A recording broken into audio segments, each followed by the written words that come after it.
Mixed numbers and improper fractions, also known as fractions greater than 1.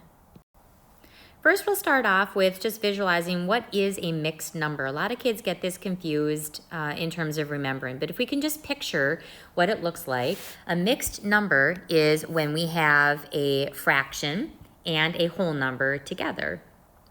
So an example like that would be 3 1/2, or 4 2/3. Now, a mixed number, because it has a fractional part along with a whole number, means that we have wholes of something and a little bit more than that of something else. Now, I always like to think of fractions in terms of food. So if we will just imagine our pizzas here, I have 3 whole pizzas, and I have half of another. And so this would be a picture to represent 3 1/2. 4 2/3 would look like, and again, you can use whatever shape that you would like. If you wanted to think brownies, so we've got 1, 2, 3, 4 wholes, and we have 2/3 of another. That means that that whole is broken up into thirds because of our denominator. The denominator is the number on the bottom, which tells us how many total pieces we have. But it also tells us what size pieces are we dealing with, right? So we're dealing with something that are thirds, right? So which means thirds are technically kind of larger size slices. And we have 2, so this tells us how many we have. So it could be I have 2, or maybe it means I ate 2. Depends on the context of the scenario. So in this case, we have 2/3, and this would be a picture representation of mixed numbers. Now, improper fractions, or fractions greater than 1, if you want to think of it more as fractions greater than 1, that means that you have a fraction. So it looks like a fraction, in which case you have your numerator and you have your denominator. But in this particular scenario, it has more than one whole, which means in order to have a whole, you have to have more than the denominator, more than the total number of pieces that you could have.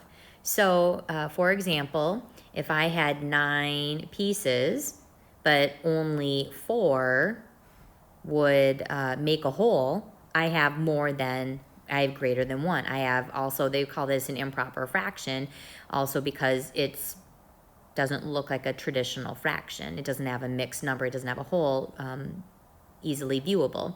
So we have this as a fraction greater than 1. Now, a visual representation for this would be if I have 9, so 1, 2, 3, 4, 5, 6, 7, 8, 9 cookies. Now, I'm going to put them in packages, though, of 4, because remember the denominator tells us how many to make a whole, and also like what size pieces are we dealing with. So in this particular case, 4 are needed to make a whole, so 1, 2, 3, 4. 1, 2, 3, 4.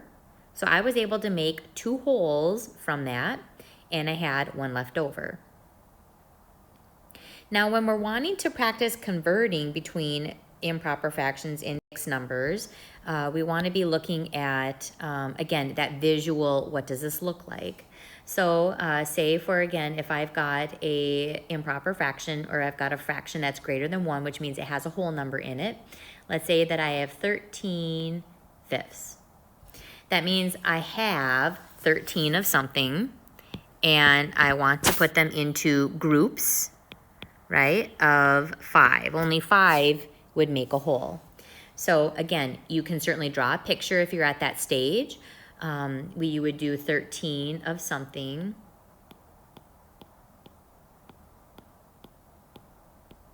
Okay, and only groups of 5 make a whole. So then you would practice circling. So we've got 1, 2, 3, 4, 5. That's 1 whole. 1, 2, 3, 4, 5. That's another whole.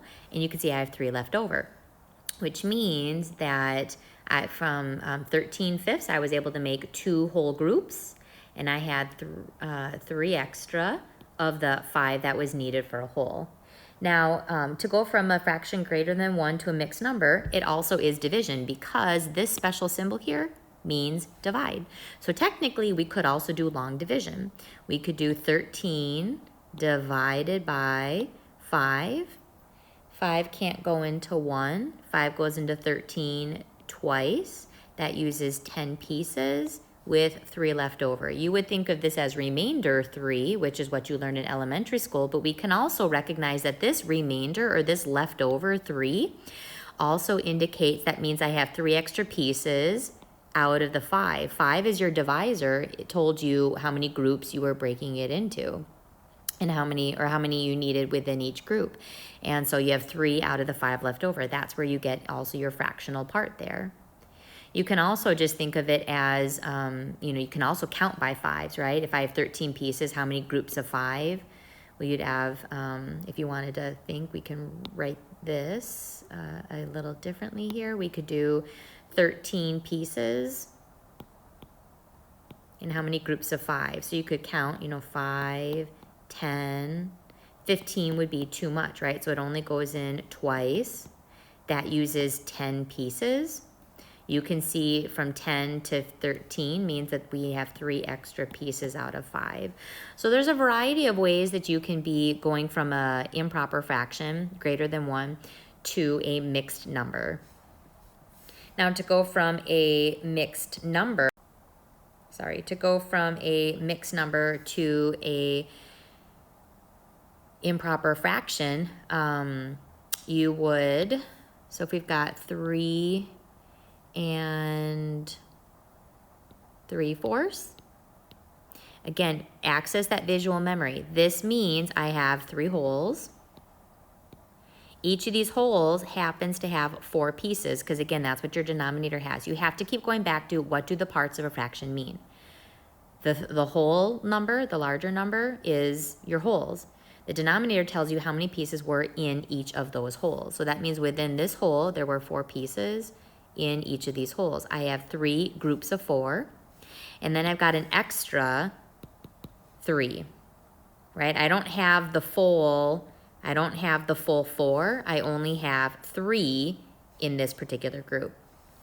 So we can do the 3 groups of 4, which means multiply 3 times 4. If you're not familiar with the dot as multiply, it's also that symbol.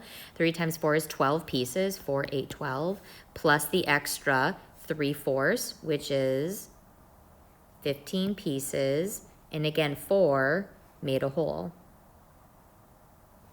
Now again, as you're doing this, when you calculate 3 wholes, they each have 4 pieces, and that gave us 4, 8, 12. That means within these 3 wholes, there was actually 12 pieces.